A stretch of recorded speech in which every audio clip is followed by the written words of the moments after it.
the hearing based on that, on the revocation, into looking into the various violations of the franchise itself already as part of our House duty. All right. I'm curious, so you can clarify this.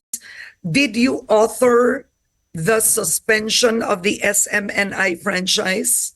I did not author the bill on the suspension, on the revocation. Yes. I authored a resolution to urge NTC na parang kumbaga, teka lang, may mga violations tayo nakikita dito, not just on the franchise. Unting-unti po natin nakikita hindi lang po pula sa franchise, pati po sa mga other government agencies with KBP, mukhang SEC. Teka muna, suspendin po muna natin habang tinitingnan po natin. Based on the hearings, do you believe that SMNI has violated their franchise? Well, we have yet to see, and nakikita natin that they have. In what way? Can you be specific? Yes. If you watch the previous hearing, I've laid down through a PowerPoint presentation the violations on Section 4, on the misinformation, deliberate information. At nakita naman po natin na... Go ahead and detail it, Representative. Sure. Can you detail the violations and from the sections, move it to layman's terms? Sige po. Parang sige, TikTok ko na lang po ito. Not necessarily. Pero sa Section 4 on the willful misinformation, no, deliberate misinformation, there's already a violation sa Section 4 sa prangkisa po, which inamin naman po sa first hearing na hindi po validated nga po yung sinabi ng one of the hosts sa kanyang sinabi live. And during the first hearing also, the Secretary General also disputed the amount that was stated. Sinabi naman po doon na hindi naman po nagtutugma yung amount doon. So, meron talagang misinformation dito, which is a violation of Section 4. The violation on Section 10, nalabas naman po that the controlling interest, when they transferred it from Pastor Tibuloy in 2022, when the franchise was still in effect, and transferred to a certain brother, Marlon Acobo, walang prior approval in Congress, which is a violation of Section 10 on the first sentence of Section 10 of their franchise. And the second sentence of Section 10 of their franchise, should there be any transfer of controlling interest, kailangan ng report within 60 days from doing so. And hindi po nila ginawa.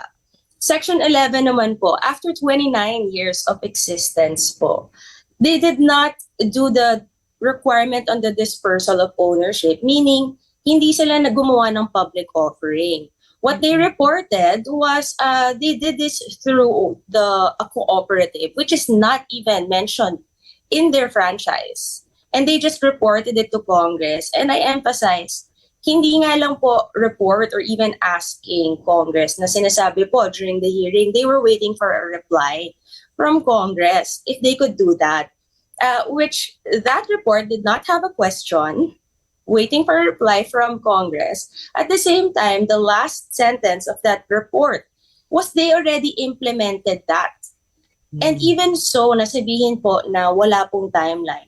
In 29 years of existing, they only tried to comply in the last 2 years, and the dispersal of that ownership sa cooperative, let's say, okay, may dispersal po, may public offering, no? 0.16% lang po. 1%, not even 30% of what they're mandated to do. And in the last hearing, lumabas po that iba po ang kanilang sinubmit officially sa GIS nila sa SEC and sa sinubmit po nila sa Congress as part of their repertorial requirements. And if mali po yung sinubmit na repertorial requirements po sa Congress, there's a violation na naman na nakita po natin on Section 12. So, unting-unti po natin nakikita nagkakalabagan sa batas. Kaya nga po, parang suspendin po muna natin kasi the more that we talk about it, the more na nakikita natin, and the more that we see even more violations, not within their franchise, with the KBP code, And they only withdrew a day before the first hearing, which is December 4, 2023. So lahat po ng mga ginawa nila prior to that does not erase the fact that there was a violation. There's a violation also with the RCB. May violation na rin po na mukhang nakikita natin with SEC with their amendments of the Articles of Incorporation to a corporation sole. So habang, di ba, ganito po yung nangyayari. Kailangan po muna natin suspindihin yung, sasabihin sa NTC, tingnan nyo to. Kasi mukhang kailangan yung suspindihin muna. All right. Okay. I'll catch on to some points you mentioned. Sure. There is no love lost here for SMNI. Okay, I'm going to approach this. And I'll take what you said. This isn't about TikTok. When you say in layman's terms, this is for viewers to get behind the technicality of issues. So, number one, when it comes to them giving the figure of the speaker spent 1.8 billion pesos for travels. Clearly, that was wrong. They didn't have the evidence to show it. No, a journalist is asked to show evidence, right? And he did say that the source was someone from the Senate. Siguro, kwentuhan, right? And perhaps the commentator could have been more responsible in that sense. But at the end of the day, whether you like the commentator or not, he is still protected by the Soto law not to reveal a source. Yes. With that, do you agree? Well, lumabas po yun during the hearing, and I do understand the Soto law. But there is an exception in the Soto law that when it comes to national security, diba po? But what makes that national security? I mean, calling out a public official, regardless if it were the speaker or not, on trips spent. And the reason I know this is because radio commentators from mainstream media have done it with past presidents. Yes. Hindi naman sila pinatawag sa hearing. Yes po. I understand that. Because so what makes, on this particular end, what makes Congress the editorial chief of a free press? So, okay, with that, hindi naman po, sinabi ko naman po rin when I did the sponsorship speech of this is not a oppression of the freedom of the press. No. But kung meron silang mga violations, they have to be accountable for that. I agree. I absolutely agree. This is not about you. This is really just as a whole. Yes. This is as a whole, right? If the commentator didn't hit on the speaker, would Congress have acted? If he, let's say, hit an opposition person, somebody irrelevant to the supermajority, would Congress have come to the defense of the free press or disinformation? But this stem from various resolutions na po. No. Yeah. But and no, my answer my question. Yes. Would the supermajority in Congress, as I say, I have no love lost here for SMNI, but this is a matter of principle. If it was not the speaker who was hit, would congressmen have acted in the same manner? Like I said, so hindi lang po naman yun kasi yung nandoon sa resolution po. Meron din pong pagtatama sa may mga ibang resolutions po rin na na-file on this red tagging, on this misinformation. So let's talk about red tagging. I'm curious. The irony of this is SMNI's 2019 franchise, the franchise was renewed in 2019. Yes. Okay. Your brothers sponsored the franchise renewal of SMNI. Yes. Right? So we're talking about now Secretary Karwn Nograles when he was in Congress and Jericho Nograles. They sponsored the SMNI renewal. Yes. Didn't they spot the violations before they sponsored it? Well, when you sponsor something and when Congress does something, syempre it's a privilege that's given, right? This has nothing to do with who has authored it. Now it has to do with binigyan kayo ng privilege. You're supposed to be following. I agree. I have no debate on that. Yes. The issue I'm asking is, I agree with your principles completely. So it leads me to this question. Isn't franchise revocation or renewal really just used at times? It's about who sits in power. Because, I mean, let me move back. I've asked this. ABS situation is different in the sense that the franchise expired.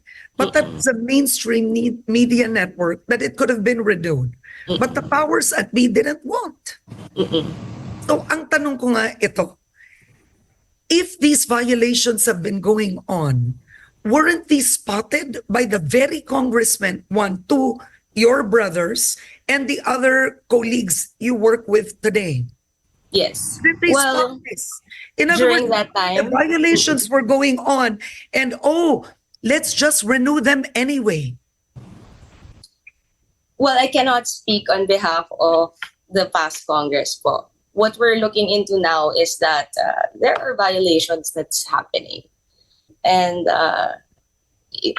wala po ako magagawa kung sila po, di ba, nag-sponsor po na to at pinasa po ng past Congress. And I'm not saying anything that mali yung ginawa ng past Congress to do that. It's within their right to pass it. We're looking into what's happening now, and we are seeing violations. So let's not get confused here na iba po yung, okay, in the past Congress, this was renewed, yes. But right now, we're looking into violations now because there are violations that we are seeing. And of the violations, what is the strongest? What is the strongest violation that would merit a revocation? Because to comment on he's wrong. Okay, clearly he was wrong in the facts, but that doesn't alone constitute a revocation because there's so many commentators that are wrong, right? Yes. It happens, right? So ang tanong ko, what is the strongest and clearest violation of the franchise? Well, hindi pa po nagsisimula ang pag-hear po with regard to the revocation. So wag natin pangunahan po because that's another hearing. What we did and what we adopted is a resolution to urge NTC because of the possible violations on their franchise. So that would be for another hearing naman po on the House bill that was filed on the revocation. And I think another issue for many people today is you have Congress now fighting against this information. But during the past administration, this information was tolerated. I can't speak for the past congressman. Right. So you have the same people angry with this information today, but it was used against journalists, opposition lawmakers. This information was used for the past 6 years, was tolerated by Congress. That's the previous Congress po, Ms. Karwn, and I can only say really with regard to the resolution that I filed that we adopted.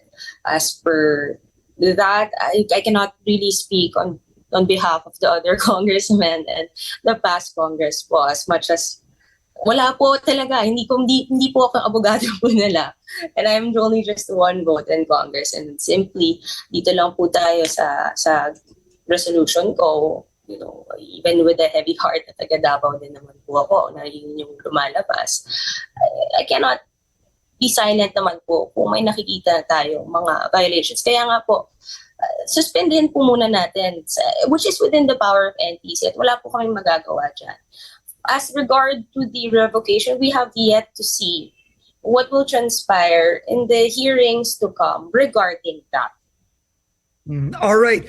On that note, I want to thank you so much for joining me today. Thank you. And thank you for being a good sport. Thank you. All right. Thank you. Okay, we have Congresswoman Margarita Nograles. Thank you.